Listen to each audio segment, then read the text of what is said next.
hard to be a comedian, but it's harder these days. Just ask Chris Rock and Dave Chappelle. But as they say, the show must go on, and you can watch 4 comedy shows starring my next guest starting today, Alonzo Bodden.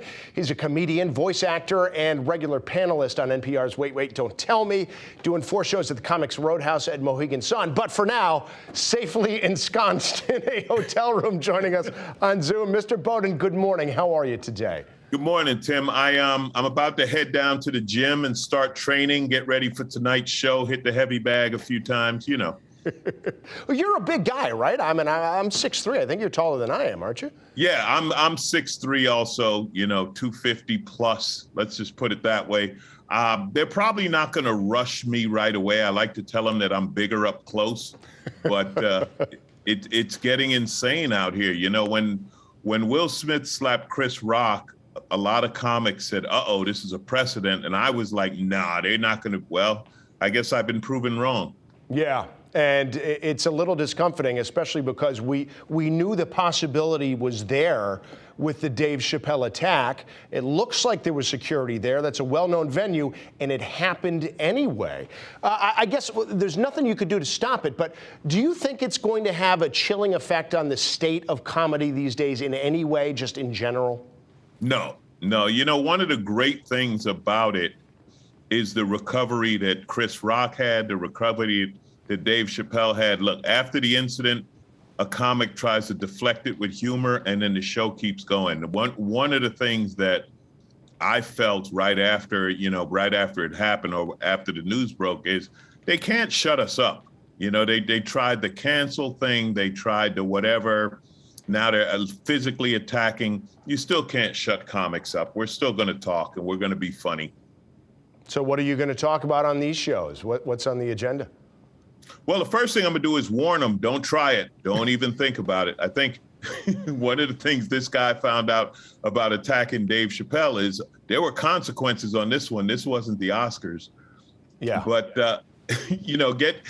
there's so much to talk about now. We're getting back to normal, Tim. There are certain things that let me know we as a society are getting back to normal. I've had numerous flight delays, and the airlines are no longer apologetic. I was like the old days. Yeah, just get by and, and sitting in traffic. And then there's the joy in California of $6 a gallon gas. So whenever we hear any other state complain about gas prices, I'm like, at that price, at your gas prices, I would water plants with gasoline. All right, we're the high price. So. It's cheaper, and it's not much better here because we have a pretty high cost of living. Talk to me about your origins. Our understanding is you were working as an airplane mechanic and just found out that you had a knack for making people laugh and just decided to take the plunge, which so many people just don't have the guts to do. I had a job after working as a mechanic 10 years. I started training new mechanics, and I had fun making them laugh. When I got up in front of the class, when most people get nervous, I loved it, being in front of the room talking. And yeah, I decided I was going to try comedy, and I took did a 5-minute opening show after, this comedy writing class, and I never looked back. And people ask me for advice on career changes. The biggest advice I could give you is save a little money first. That was the part I had forgotten. And there was some crappy jobs involved, but it seems to have worked out. But yeah, that's what I did. I used to fix airplanes, and I jumped into comedy and honestly just never looked back. That is wonderful that it's worked out for you. Well, you're a regular panelist on Wait, Wait, Don't Tell Me. That's a radio show, so a lot of people, and also you've done some voice acting too, my understanding is. So I think maybe a lot of people are used to your voice and only your voice, and maybe they're coming to see you in person. What do you think they're going to have an impression of you once they get to see you in the flesh?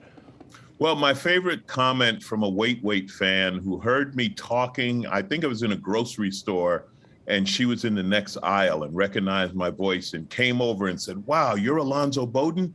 You sound much fatter on radio." So I guess the thing they'll find out is I'm not as fat as I sound.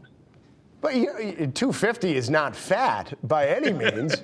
But what does that mean? Do they think like they're diagnosing you with sleep apnea just by hearing your voice? I don't even know. It was just the funniest comment to me. It's like, I didn't know I sounded fat. I didn't know you're allowed to say that to people. You know, nowadays you're not allowed to say anything. I'm like, wait a minute.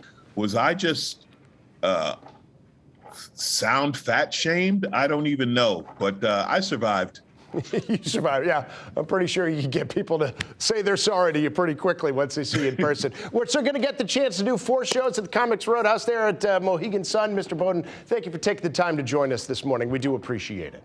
Thanks for having me on, Tim. And like I said, comedy is still alive. It's still safe to those thinking about coming to the show. You'll be fine. We'll have lots of laughs. If anyone attacks the stage, we'll make fun of them as they're carrying them out. Comedy is alive and comedy is necessary. Thank you so much again. Have a